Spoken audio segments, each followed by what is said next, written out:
Halo, gue Gaby. Halo, gue Brenda. Kita dari Heirloom. And you're watching Two Rubber.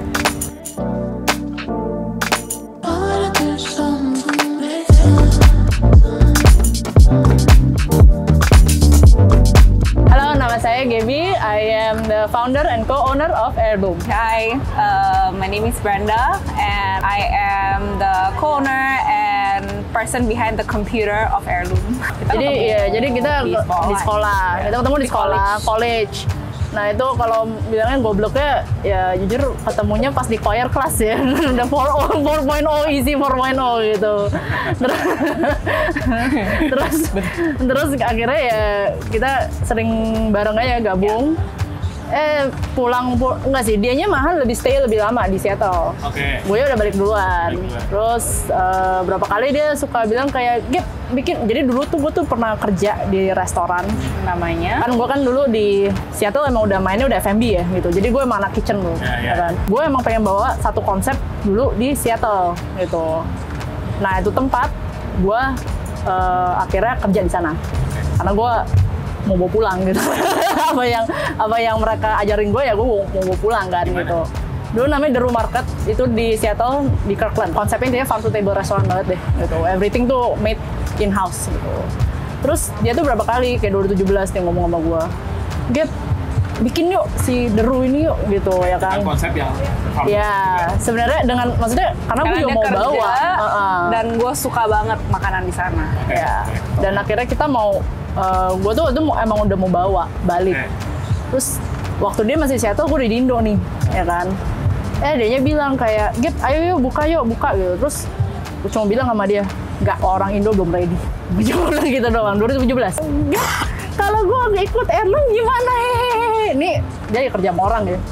Posisi dia kerja sama orang. Kali ya, gue join lu ya, Gap, kali. Oh, masih di corporate. Masih corporate. Dia anak corporate. Space. Terus gue nya kayak, "Oh ya, that's a good idea." Terus dia kayak, waduh, I'm just joking. Terus gue ngeliat dia, "I'm not joking." Terus lu meninggalkan itu. Tapi sekarang full time gitu. Sekarang full time ya. Itu lu berani loh. Misalnya kayak di corporate tuh lu jelas cuy, bulanannya jelas, habis itu benefit-benefitnya jelas. Kalau lu berani meninggalkan posisi yang didambakan semua orang. Waktu itu sih emang gue pengen F&B sih. Emang dari dulu gue pengen F&B, pas banget. Gue kan emang dari dulu tahun 2017 from 2017 kan udah minta-minta dia kayak, "Yuk lu buka something together," gitu. Jadi pas dia tanya, ya udah pas banget. Gue kayak, "Waduh, bentar ya, gue pikir dulu." Cuman kayak Lu pikir dulu dalam besoknya langsung resignation letter kayak, ya udah deh. Terus resignation letter udah cuma foto ke gue, "Gap, I already send the resignation letter." Terus gue kayak, "Good job, Brenda." Palingnya jual berapa sih? Kayak 6 cup aja gue seneng banget coy, gitu kan. Kayak, wah anjir, kayak, wah someone buy my product gitu kan. 2020 tuh bulan Januari sampai ke bilangnya Maret ya, itu tuh gua tuh sekitar dapat tuh kayak 50 cup sehari. Average ya, per hari ya kan. Terus tuh 50, 70, 80 sampai waktu dia masuk akhir tahun tuh kita udah hit tuh 100-an cup per day. 50 ya waktu itu. Ya, waktu kita waktu itu pernah sampai 200-an satu hari. Ceritanya awalnya sih emang dari awal itu kan mungkin klasik banget ya. Maksudnya dari sisi gue ya. Kalau dari sisi gue sebagai chef kita ngomongnya ya, cuy gitu.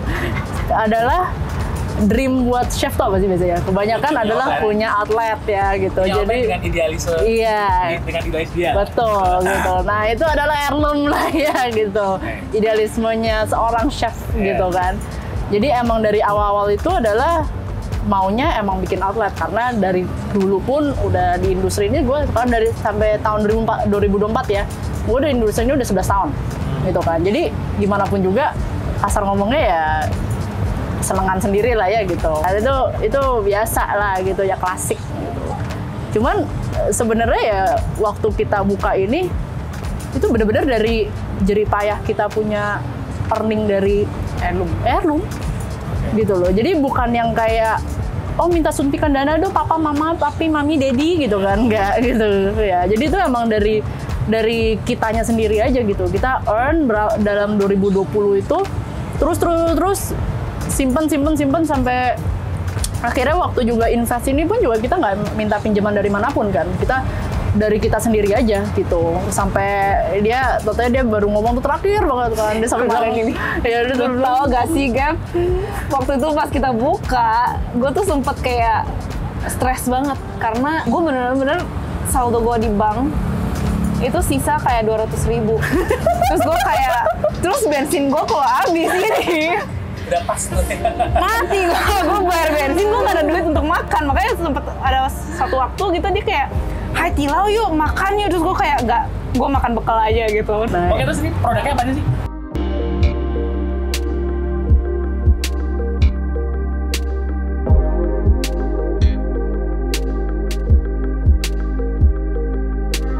of course yogurt ya kan, Greek yogurt kita ya. Jadi Greek yogurt yang pastinya. Terus makanan-makanannya itu emang American Mediterranean. Kenapa American Mediterranean? Karena emang pas banget ya, produk itu emang gue yang pegang gitu. Ya kan, karena ya emang forte gue emang di operational productionnya aja ya. Kalau kenapa American Mediterranean? Karena emang gue latihnya di situ aja sih. Jadi mungkin muka gue kayak begini tapi gue taunya American Mediterranean gitu. 11 tahun yang lalu ya taunya itu doang gitu.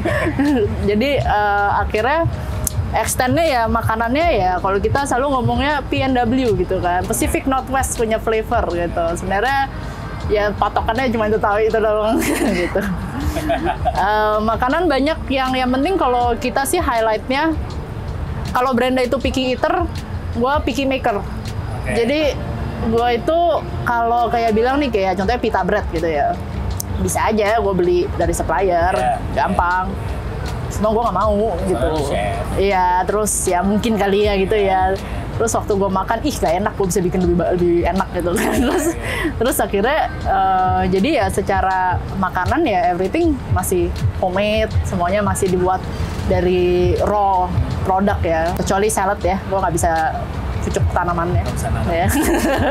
Tapi apart from that, kita coba masukin juga a lot of yogurt kita in terms of our masakan, karena juga sebenarnya yogurt itu kan very versatile ya. Gitu. Jadi maksudnya bisa dibikin jadi saus. Mana aja lah. Iya, bisa dibikin jadi topping, bisa dibikin apa-apa. Nah itu tuh buat ngebuka wawasan juga sih buat orang-orang, dan what people know about heirloom itu emang flavor wise kita tuh emang berani. Kayak bikin flavor-flavornya tuh rada aneh-aneh. Jadi kayak dari edamame pun gue juga pernah bikin gitu. Kayak jadi kita mau breakthrough aja gitu. Lu mau masuk retail si yogurt lu? Gimana? Keribatan apa dari UMKM masuk ke dari home industry untuk bisa masuk ke retail? Jadi sebenarnya yang nomor satu itu adalah ya secara finansial ya kita ngomong ya. Nggak usah ngomong ya.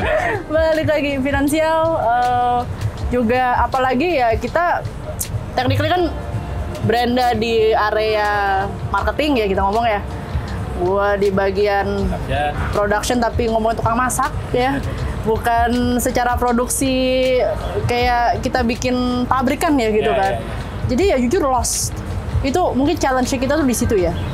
Tapi kalau mau ditanya kenapa kita akhirnya mau itu, jadi sebenarnya waktu kita buka heirloom market ini di sini, emang tahu-taunya yogurt itu orang tuh tetap aja take away. Gitu.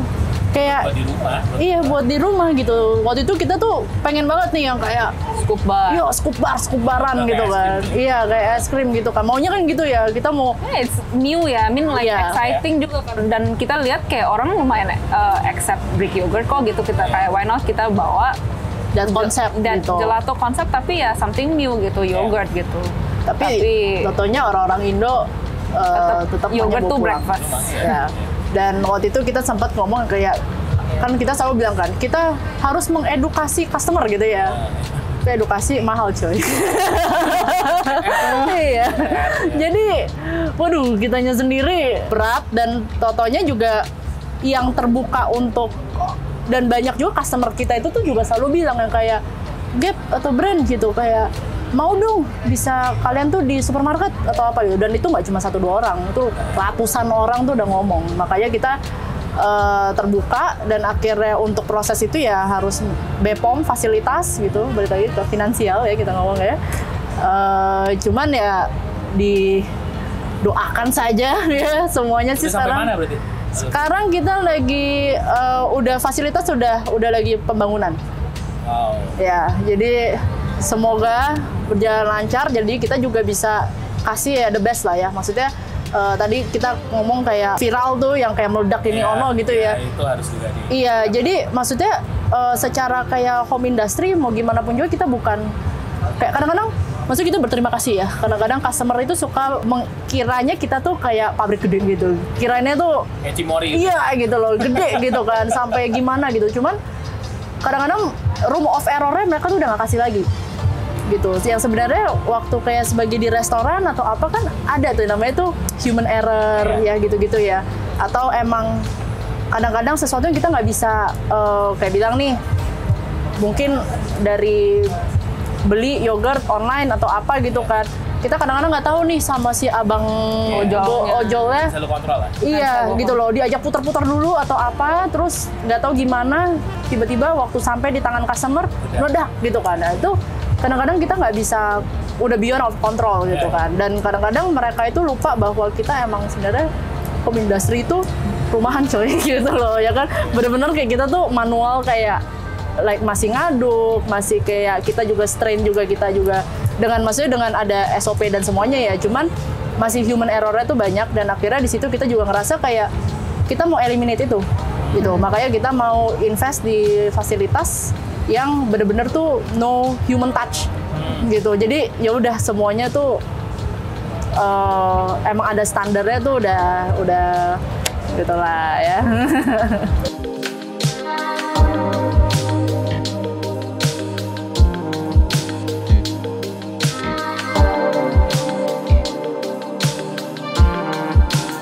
Thanks for watching. Don't forget to like, comment, and subscribe. YouTube-nya tuh Rubber, karetnya 2.